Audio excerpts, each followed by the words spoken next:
Je suis cancérologue et je suis biologiste, donc les maladies mentales, c'est pas du tout mon créneau. C'est pareil, vous pensez? Vous allez voir, il y a peut-être des différences, quelques petites différences quand même.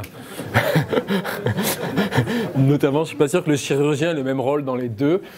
Mais en tout cas, bon, ce qu'on souhaiterait, ce que les organisateurs souhaitaient, c'est que j'introduise ce qui s'est passé en médecine personnalisée en oncologie. Alors j'ai précisé médecine personnalisée par les biomarqueurs, parce qu'évidemment on fait déjà la médecine personnalisée puisqu'on donne les médicaments en fonction du poids des patients et tout ça. Donc en fait, en réalité, on fait déjà la médecine personnalisée tout le temps. Donc là, on s'est vraiment focalisé sur le biomarqueur, c'est-à-dire en fait le test biologique utilisé en clinique qui permet d'avoir une décision médicale. Donc succès et échec, vous allez apercevoir qu'en fait il y a eu plus d'échecs que de succès, mais que les échecs sont quand même assez importants. Donc en fait, 3 parties, une introduction très brève pour voir les 2 prérequis indispensables à une médecine personnalisée, sinon c'est même pas la peine de faire.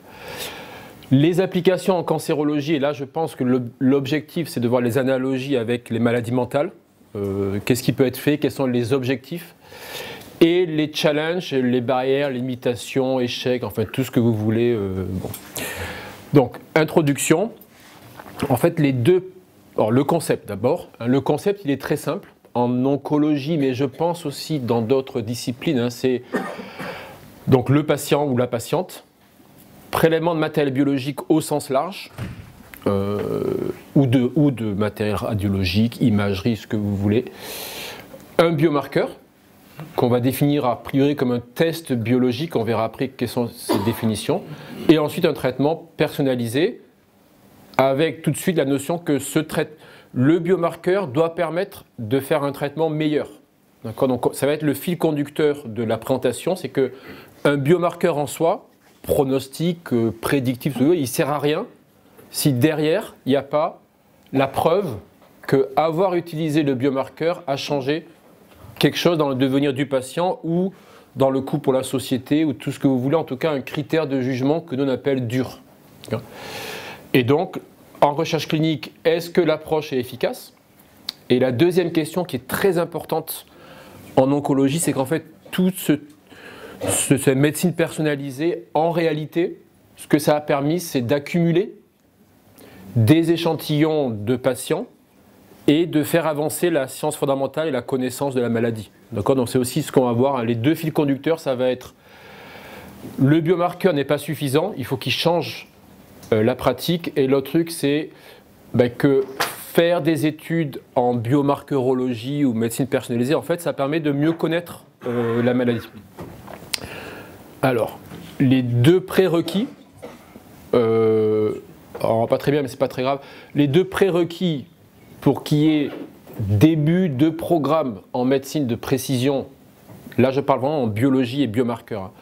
Il y en a 2, c'est prouver qu'une maladie fréquente, ça correspond en fait à une multitude de maladies rares. Je donne un exemple sur le cancer du sein. Avant le cancer du sein, c'était le cancer du sein, voilà, 50 000 patients par an en France, voilà. Et puis il y a eu une première vague de données sur l'expression génomique qui a dit en fait le cancer du sein c'est 5 cancers différents au niveau biologique. Et ensuite il y a eu une deuxième vague de données liée au séquençage à haut débit qui a dit en fait le cancer du sein, chacun des 5 sous-types peut ensuite être divisé en fonction des mutations, qui fait qu'aujourd'hui le cancer du sein en fait ça correspond grosso modo à une vingtaine de maladies biologiques différentes. S'il n'y a pas le prérequis qu'une maladie fréquente peut être sous-divisée en plein de maladies rares définies par un test biologique, en fait, ça ne sert à rien de faire la médecine personnalisée, puisque ça veut dire qu'il n'y a pas besoin de personnaliser les traitements. La médecine personnalisée, ce n'est pas un besoin, c'est simplement, si une maladie fréquente correspond à une seule entité, il n'y a pas besoin de faire médecine personnalisée, il faut juste trouver le médicament qui va guérir les patients qui sont tous les mêmes. Si une maladie fréquente, parce qu'il n'y avait pas d'avancée technologique, correspond en réalité aujourd'hui à plusieurs maladies rares, alors là, effectivement, c'est là qu'il y a besoin de biomarqueurs. Et le deuxième prérequis, c'est des technologies, des biotechnologies robustes pour mesurer ce qu'on appelle la variable biologique. Donc là, j'ai mis un exemple de séquençage à haut débit qui mesure de façon à peu près parfaite l'existence d'une mutation et le pourcentage de cellules qui ont la mutation. S'il n'y a pas de technologie robuste pour mesurer la variable biologique, là c'est pareil, ça ne sert à rien de faire la médecine de précision puisque vous ne pourrez pas avoir un biomarqueur que vous pourrez appliquer aux patients. Et aussi parce que tout ce qui va être mesuré n'est pas... Voilà.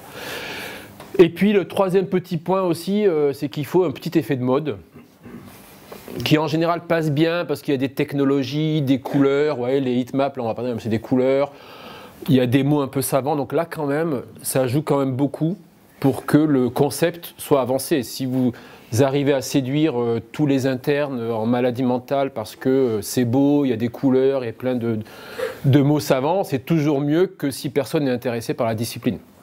Donc là, en oncologie, il y a eu clairement un effet d'engouement via les jeunes oncologues, des mathématiciens, des biologistes qui sont intéressés à ça, et donc ça a contribué grandement à ce que le domaine avance.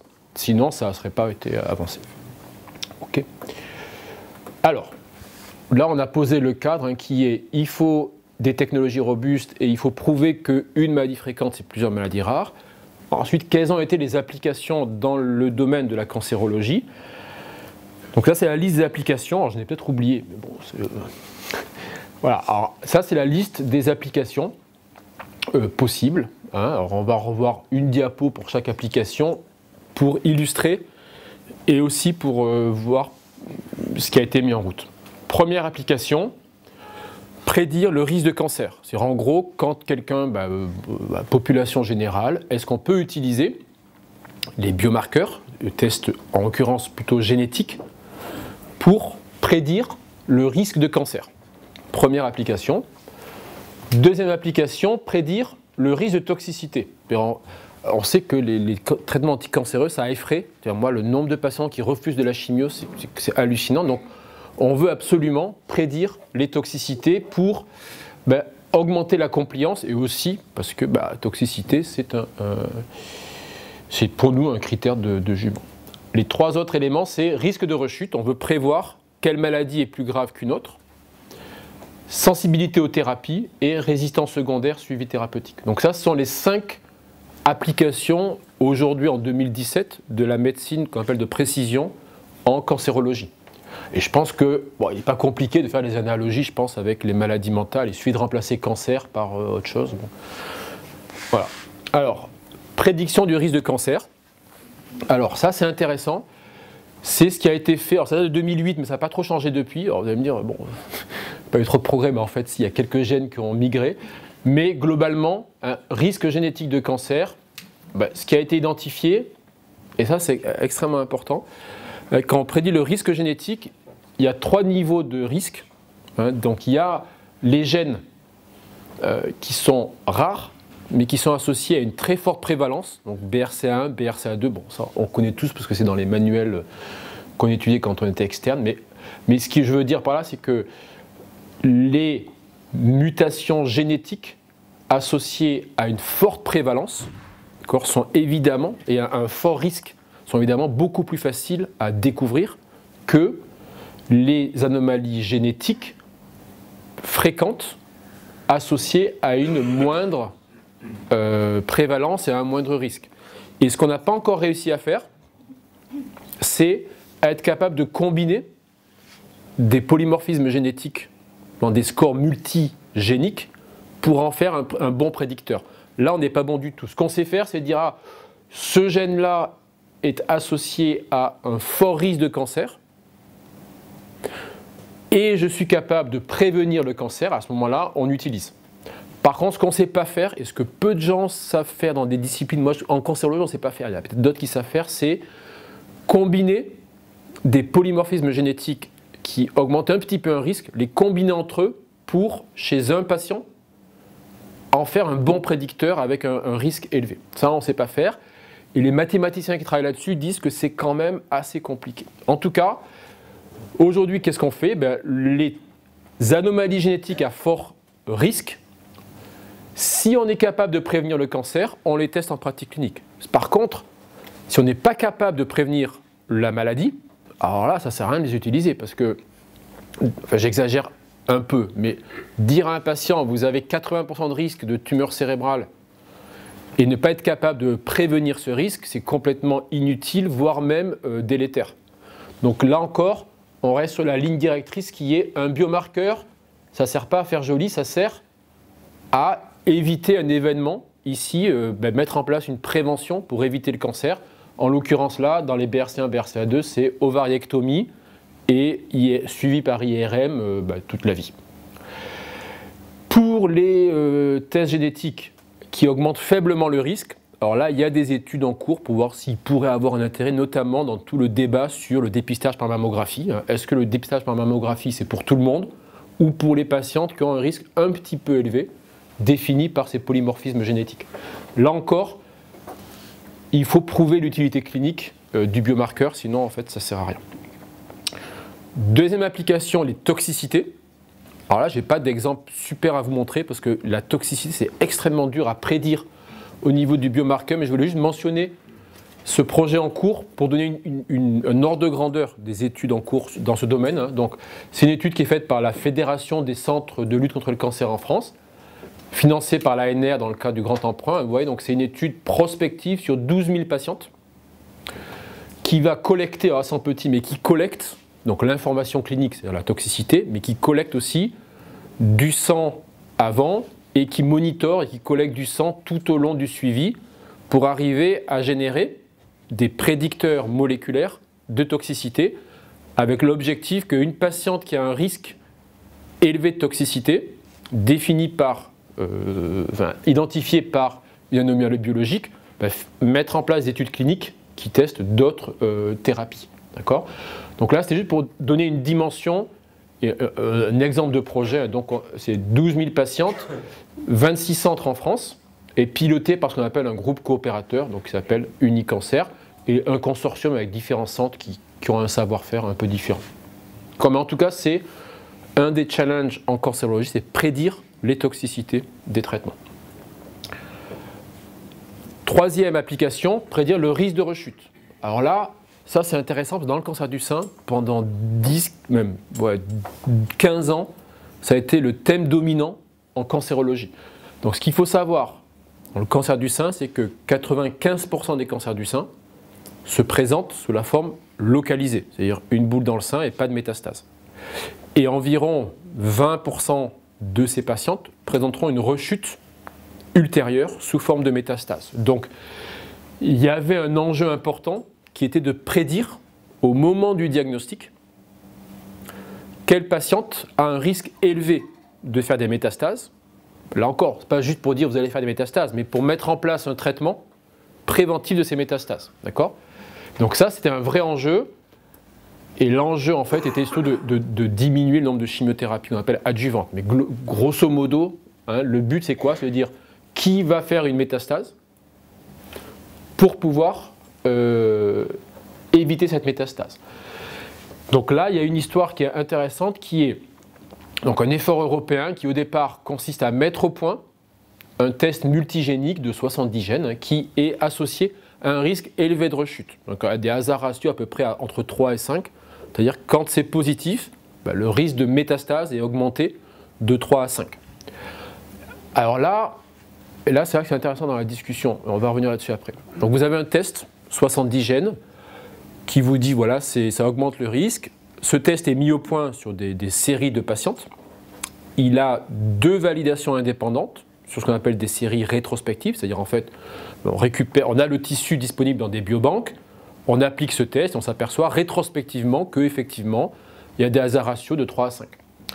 Donc c'est un test génomique qui est breveté par une compagnie qui s'appelle Agendia, une biotech néerlandaise, et qui ensuite prend une décision qui est de dire je vais prouver que ce test a une utilité clinique, donc je vais faire un essai clinique. Ils disent voilà, je vais faire un essai clinique qui prouve que parce que j'utilise le test, j'ai changé, en l'occurrence là, les toxicités et les indications de chimiothérapie. D'accord ? Donc là, c'est l'hypothèse. Le test pronostic permet de sélectionner les patients devant recevoir un traitement préventif des rechutes. D'accord ? Et donc, il se lance dans une étude. Alors là, c'est l'étude pharaonique. On ne va pas rentrer dans les détails, évidemment. étude Mindac, 6000 patientes, une centaine de centres en Europe, étude européenne, donc c'est un grand consortium européen, 6000 patientes, c'est le gros truc, d'accord? Étude prospective. Et ensuite, bah voilà, les résultats, très bien, ça montre qu'effectivement, quand la patiente est classée faible risque par le test, à ce moment-là, il n'y a pas besoin de traitement préventif. Donc très bien, là c'est vraiment l'histoire parfaite.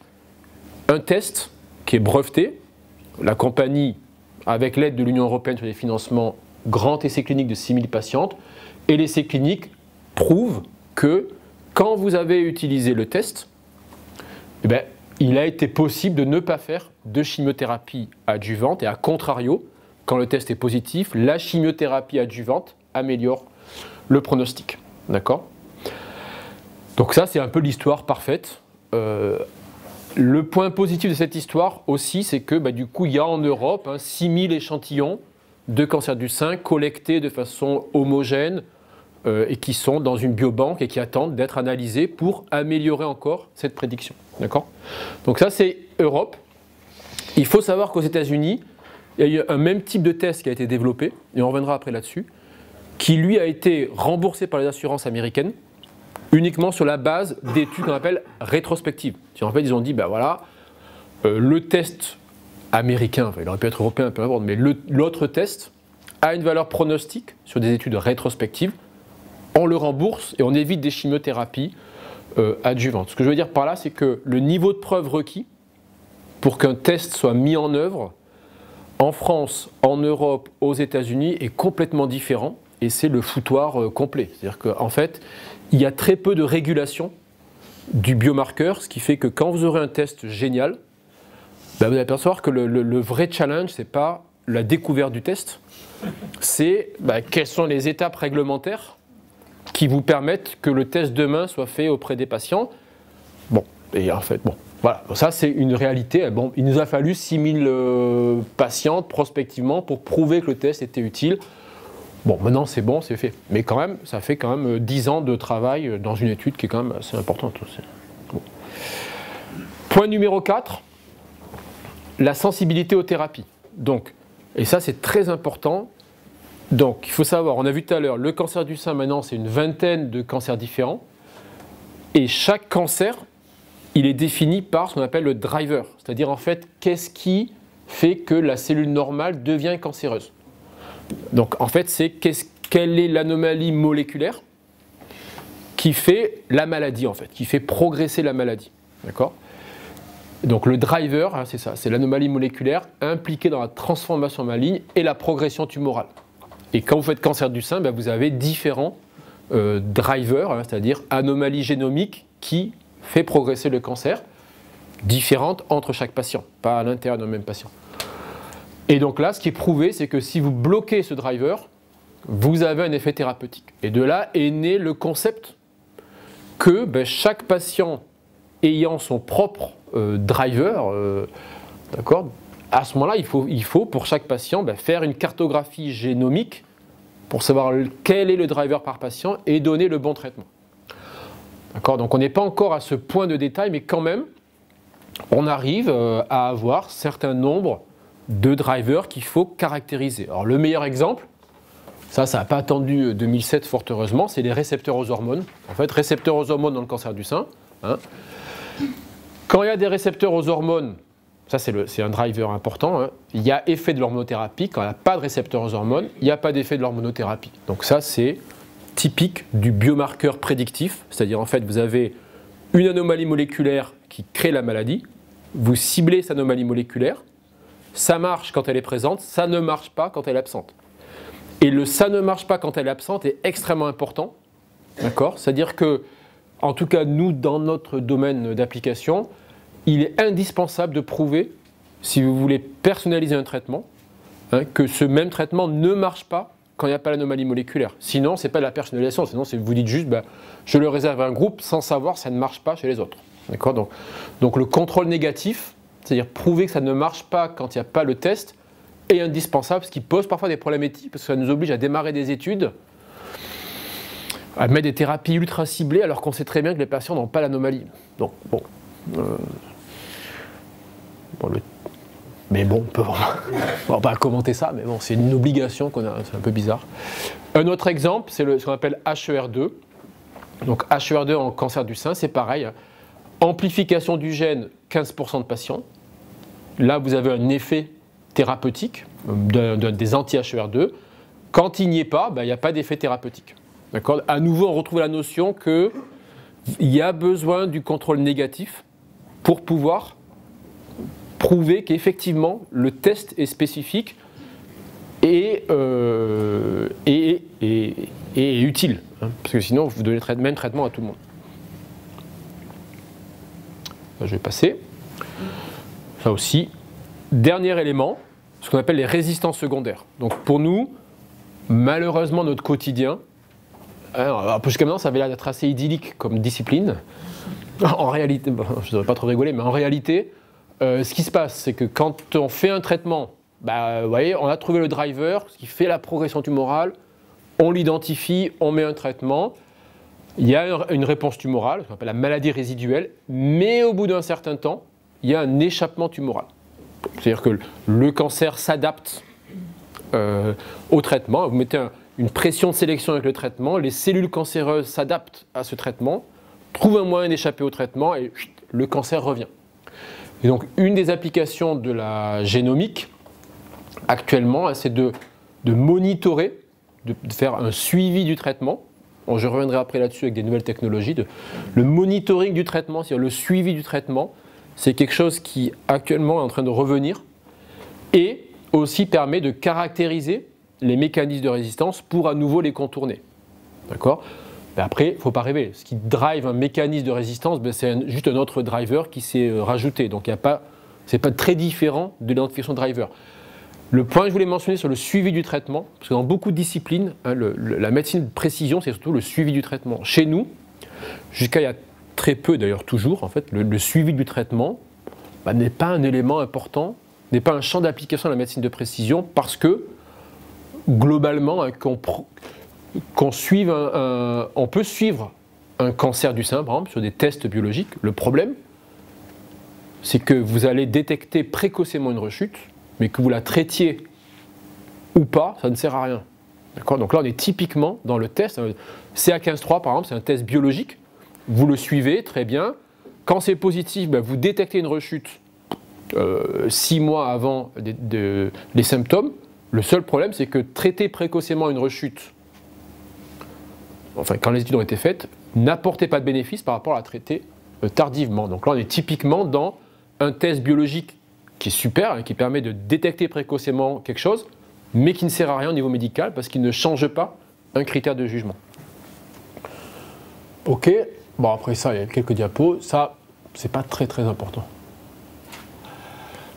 Juste pour dire, dernière diapo avant les challenges et des choses peut-être plus... Actuellement, ce qu'on fait, c'est ça, nous. C'est ce qu'on appelle la médecine stratifiée. C'est-à-dire, en fait, vous prenez une maladie fréquente et vous la saucissonnez en 5 à 20 sous-entités. Donc, attention aux mots, parce que ce qu'on fait, nous, on ne fait pas de la médecine personnalisée. C'est-à-dire qu'on fait simplement, on prend un ensemble où il y a beaucoup de patients et on divise en sous-ensembles. Donc, c'est ce qu'on appelle, nous, de la médecine stratifiée. Ce vers quoi on évolue, c'est une vraie médecine personnalisée, où là, chaque patient serait différent. Mais ça, il y a 2 éléments. C'est d'abord, on n'est pas certain que chaque patient est différent du voisin. On peut dire qu'il y a 20 entités différentes, okay, mais on n'est pas certain que chaque patient est vraiment différent. Donc le concept vraiment de médecine personnalisée, individualisée, attention à l'utilisation des mots parce que ça peut être challengé par des gens qui ne sont pas d'accord. Ils disent non, on ne fait pas de médecine personnalisée, on fait de la médecine de strates ou de sous-ensemble. D'accord ? Et le deuxième élément, c'est qu'on n'a pas, nous en cancérologie aujourd'hui, les outils de prédiction, ou plutôt de modélisation, qui permettent de dire, tiens, chez ce patient-là, en utilisant une méthode bioinformatique ou mathématique, je peux dire précisément quels sont tous les mécanismes biologiques de progression du cancer. Nous, on n'a pas les outils bioinformatiques, il y a des compagnies de logiciels qui se mettent là-dedans et qui disent tiens, j'ai sorti le logiciel qui permet de prédire à l'échelle individuelle les éléments de progression du cancer. La réalité, c'est que ce n'est pas prouvé et que nous, en tout cas, on n'arrive pas à faire. Ça, on commence à arriver à faire, mais ça, on ne sait pas faire. Donc je pense qu'il faut faire attention. Je sais qu'il y a des montages de projets et tout. Dans les montages de projets, quels sont les mots qui sont utilisés? Parce que le mot médecine personnalisée, si vous tombez sur vraiment un puriste, ça va être challengé. Parce que le mec va dire, mais il n'y a pas d'outils aujourd'hui qui permettent de faire ça. Alors, je ne connais pas les maladies mentales, il y a peut-être des outils, mais quand même, ça paraît difficile. Le résumé, donc, 2 prérequis. Sans ces prérequis, il n'y a pas... il faut une certaine connaissance biologique de la maladie et le fait que la maladie doit être sous-divisée en sous-ensembles. Sinon, là encore, si une maladie fréquente, ça correspond, tous les patients sont les mêmes, il n'y a pas besoin de médecine personnalisée, il n'y a pas besoin de médecine personnalisée. La médecine personnalisée, ce n'est pas un truc comme ça, c'est vraiment, ça, on le fait quand ça correspond à un besoin, enfin une réalité biologique, ou physique, ou physico-chimique, ou peu importe. Mais en tout cas, il faut que la maladie puisse être sous-divisée en sous-ensembles. Et il faut des technologies à visée diagnostique. S'il n'y a pas les technologies à visée diagnostique, c'est compliqué. Alors, il y a plusieurs types de biomarqueurs. Il y a les biomarqueurs à fort impact. Ce qu'on a vu, BRCA1. BRCA1 égale 80% de risque de cancer du sein. Le cancer du sein pouvant être évité, il est évident que c'est ce qu'on appelle un biomarqueur à fort impact. À ce moment-là, le biomarqueur, c'est le test. BRCA1 muté, c'est le test. Après, il y a plein d'anomalies, de variables biologiques qui individuellement ont un faible impact. C'est un faible impact reproductible, mais chacune a un faible impact. À ce moment-là, ce qu'on fait, c'est qu'on les met dans des signatures multigéniques. Alors là, les signatures multigéniques, sur 99% de personnes qui prétendent savoir en faire, vous allez en trouver 2 ou 3. Donc c'est la réalité, hein. C'est-à-dire que être capable de mettre ensemble des gènes ou des anomalies biologiques de faible impact pour en faire un biomarqueur multigénique qui a un fort impact, en fait, ça nécessite des statisticiens vraiment qui ont un savoir-faire dans le domaine. Alors, les événements cliniques à prédire, il faut vraiment définir leur gravité parce que la rapidité de développement du test va dépendre de ce qu'on appelle le unmet medical need. C'est-à-dire, est-ce que ça doit prévenir, est-ce que ça correspond à un besoin médical très important ou est-ce que finalement, bon, c'est un truc un peu modeste. Et l'autre point, études cliniques à large échelle. Ça, c'est sûr que c'est aujourd'hui le nerf de la guerre parce que pour prouver qu'un biomarqueur est utile, il faut beaucoup de patients et aussi pour faire de la découverte de biomarqueurs, comme il faut de plus en plus de séries de training et de séries de validation, ça nécessite beaucoup de patients. Donc ça, c'est la première partie sur les applications en cancérologie. Bon, voilà. Après, les challenges. Alors là, j'en ai mis quelques-uns, il n'y a pas tout, hein, mais c'est surtout ce que moi, je ressens comme challenge. Enfin, challenge ou des opportunités d'ailleurs. Le plus gros challenge, c'est la reproductibilité des études. Pourquoi ? Parce que chaque scientifique, et là je suis désolé, peut-être que ne peut pas se sentir agressé, mais chaque scientifique voulant avoir une carrière importante, voulant publier dans des hauts niveaux académiques, à la fin publie n'importe quoi. Et ça a été un gros problème en cancérologie. Pourquoi la plupart de la recherche sont fausses ? Article très important si vous voulez monter des programmes en médecine de précision parce que ça résume exactement le problème. Il y a des scientifiques qui passent 4 ans de leur vie, 5 ans, 10 ans à trouver qu'une protéine est la plus importante du monde en cancérologie et qui à la fin vont avoir besoin d'une preuve sur des échantillons humains qu'effectivement cette protéine est la plus importante. Donc qu'est-ce qu'ils font ? Ils rajoutent une figure à un article dans Nature où ils vont faire, écoutez, je ne vais pas m'emmerder, je vais prendre, je teste plein de choses, parce qu'évidemment, ils ont plein d'études en parallèle, 20 études en parallèle sur 20 protéines. Les 20 protéines sont les plus importantes du monde, et puis à la fin, ils arrivent à dire, donne-moi 200 échantillons de cancer du sein, je veux prouver que cette protéine est la plus importante du monde.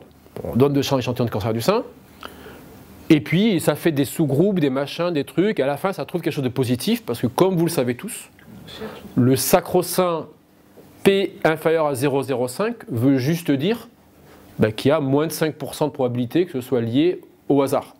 Donc à force de tester des trucs, on trouve forcément. Surtout si on fait des sous-groupes et qu'on ne dit pas qu'en public on fait des sous-groupes.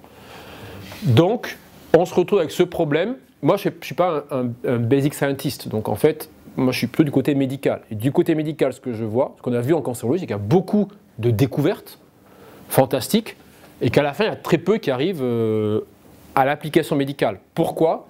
Tout est résumé dans cette étude.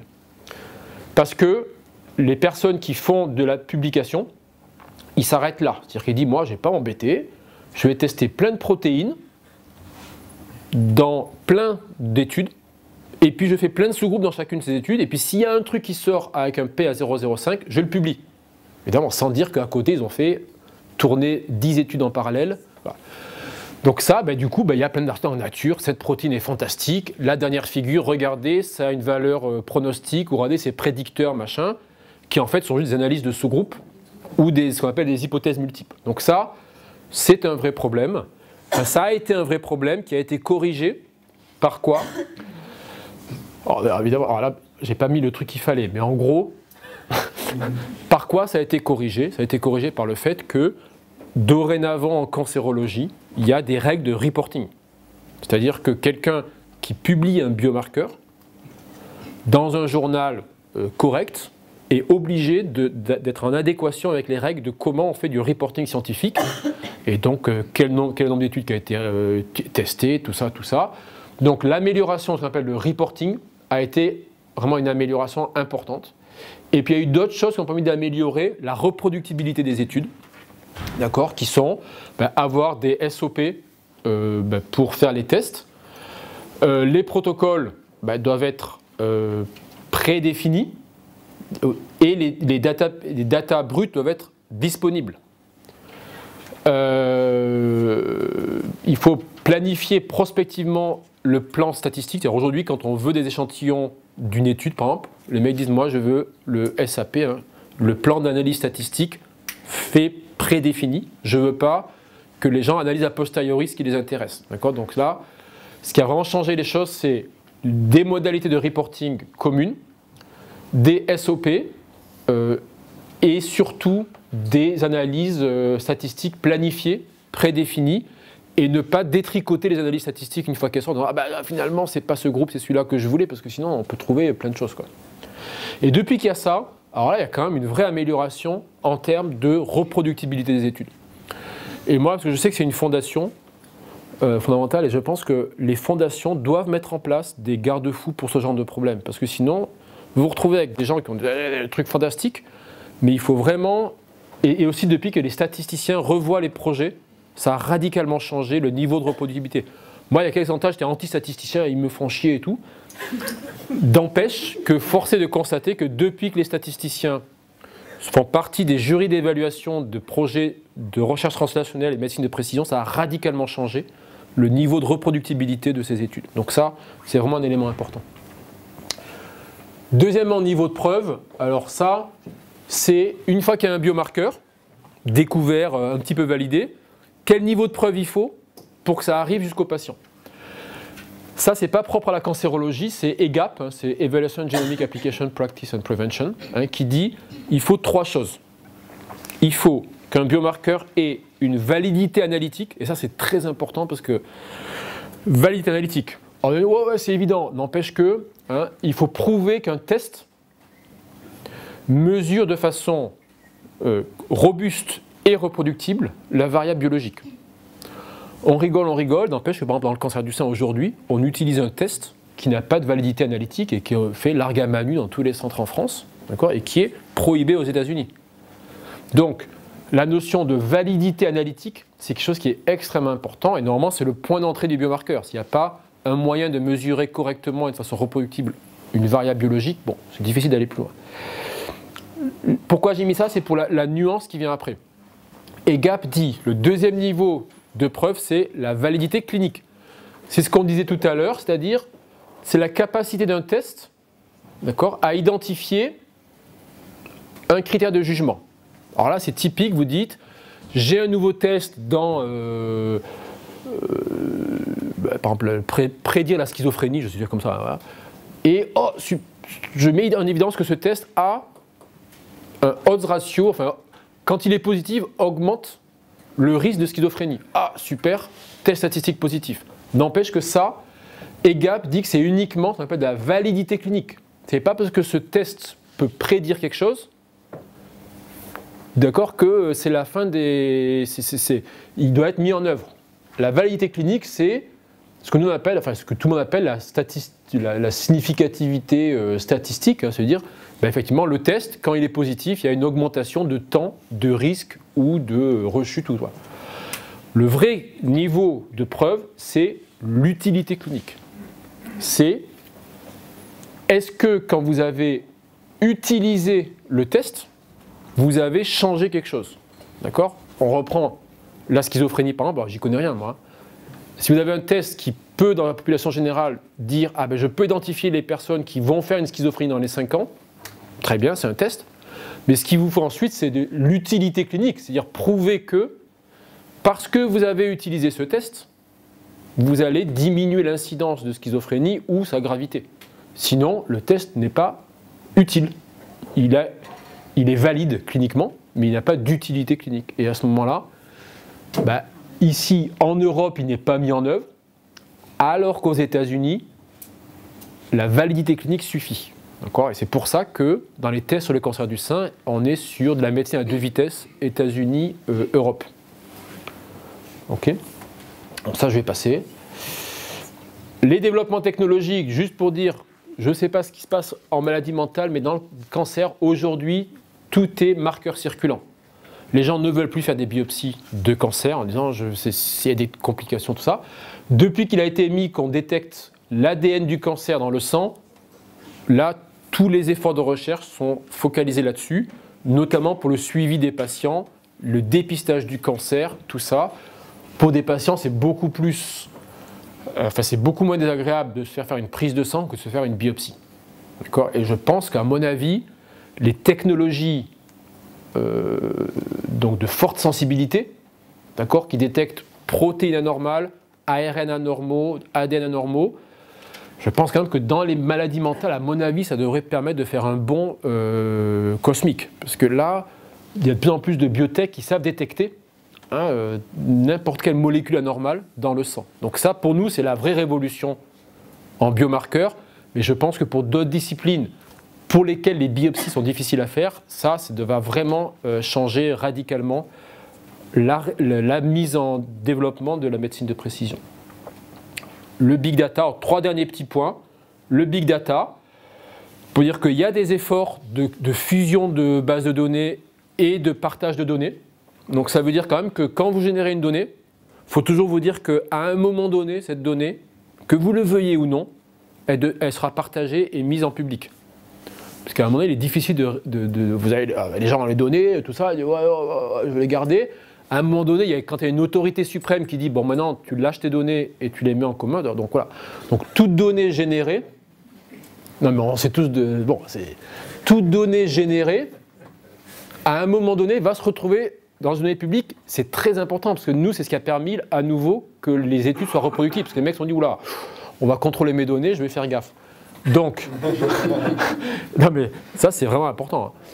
Et du coup, là je cite juste un exemple de projet qui est un vrai gros projet, très beau projet. C'est l'American Association for Cancer Research qui a regroupé les 8 entre guillemets plus gros centres dans le monde. Je dis ça parce que Gustave Roussy est dedans. En tout cas, ils ont regroupé les 8 gros centres dans le monde et toutes les données génomiques sont mises en commun avec des acteurs importants. Donc Synapse qui est je ne sais pas si vous connaissez Sage BioNetwork, qui est une compagnie de processing et de mise en commun de data. C-Bioportal qui processe les données et les met à disposition. Donc là, pour dire que le big data en cancérologie, c'est une réalité. Mais il y a 2 manières de faire du big data. Il y a, je rentre des données collectées prospectivement, bien annotées, avec des SOP, et je mets en commun. Les données sont curées par des personnes qui savent faire. D'accord ? Ok. Et après, il y a le big data, n'importe quoi. Je suis désolé, mais les données du SEER, je ne sais pas si vous utilisez, américain, c'est totalement n'importe quoi. C'est-à-dire, nous, on en conclut que 25% des patients ont des insuffisances cardiaques avec des chimios ou des trucs qui ne sont pas du tout corrects. Donc, je pense que le big data, ce qu'on oublie dans le big data, c'est qu'encore faut-il que le data, la donnée, soit correcte. Donc, je pense si à terme, et ça risque d'arriver, vous allez fusionner des datas avec d'autres pays, je pense qu'il faut être très dur sur la qualité des datas, les vôtres évidemment, mais aussi ceux des autres, parce que ne fusionnez pas des bases de données avec des gens qui ont des datas que c'est n'importe quoi, parce que sinon, voilà. Donc je pense quand même que le big data c'est bien si la donnée qui est rentrée est de très bonne qualité. Si la donnée qui est rentrée c'est n'importe quoi, ça sort évidemment n'importe quoi. Deux derniers points, développement industriel, 2 chiffres. Pourquoi la médecine de précision par les biomarqueurs ne se développe pas plus? En fait, il y a une seule raison, c'est qu'il n'y a pas de marché. On est dans une société drivée par le marché, c'est comme ça, où les avancées scientifiques ne génèrent des avancées sociétales que si elles atteignent, que s'il y a un marché, on est structuré comme ça. Il n'y a pas de marché pour le biomarqueur. Vous regardez la dépense pharmaceutique en médicaments à 900 milliards d'euros en 2015, c'est le LEM qui dit ça, tout glorieux, tout content d'ailleurs. Et le marché mondial du biomarqueur, c'était 800 millions d'euros en 2007. Bon, ce n'est pas les 8 ans qui vont changer d'un log de fois 1000. Enfin de fois 1000. D'accord, donc 800 millions d'euros mondial de chiffre d'affaires par année, ça veut dire qu'il n'y a pas de marché pour le biomarqueur. S'il n'y a pas de marché pour le biomarqueur, ça veut dire qu'il n'y a pas de biotech qui peut se construire sur l'identification d'un test biologique, et ça veut dire du coup qu'il est difficile de faire du développement. L'étude MINDAC dont je mentionnais, elle a coûté 35 millions d'euros. Ouais, il faut qu'à un moment donné, il puisse y avoir des investisseurs qui puissent faire ça. Ça, c'est un vrai frein. L'autre frein, et c'est la dernière partie, c'est la mise en œuvre. Une fois que vous avez un test qui est super, il est validé, vous avez fait les études cliniques, il est remboursé, d'accord? Et le problème, c'est comment on le met en œuvre. C'est-à-dire comment il est fait. Alors, pour la génomique du cancer en France, c'est sur quoi moi je travaille, l'Institut du cancer a fait un truc qui est absolument génial.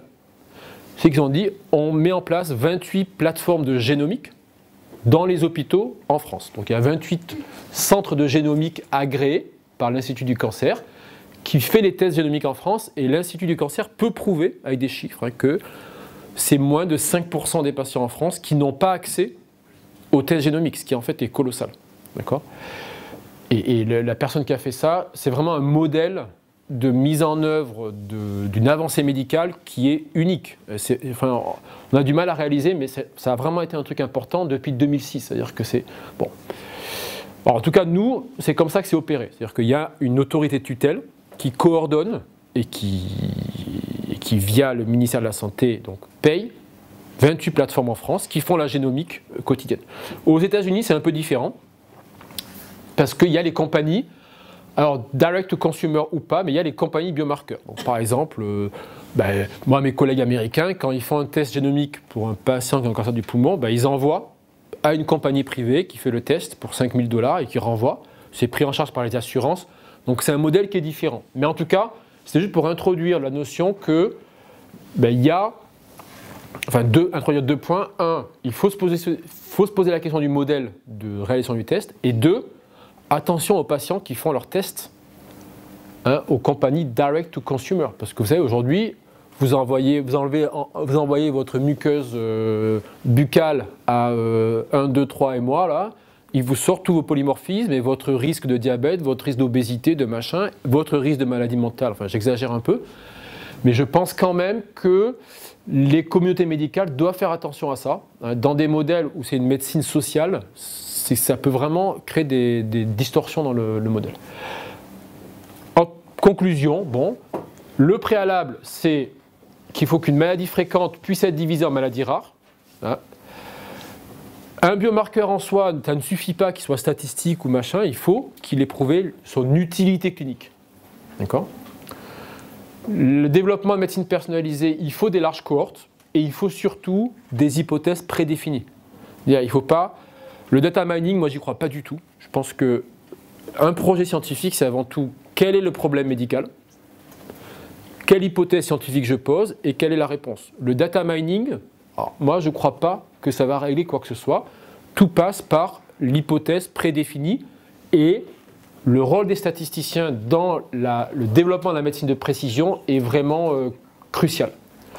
Les big data, ouais, si les data sont bien rentrés, et surtout pour prédire les événements rares. Parce qu'il ne faut pas oublier que mettre en commun 19 000 patients, si c'est pour savoir ce qui se passe dans 30% d'entre eux, ça n'a aucun intérêt. Avec 300 patients, on sait faire.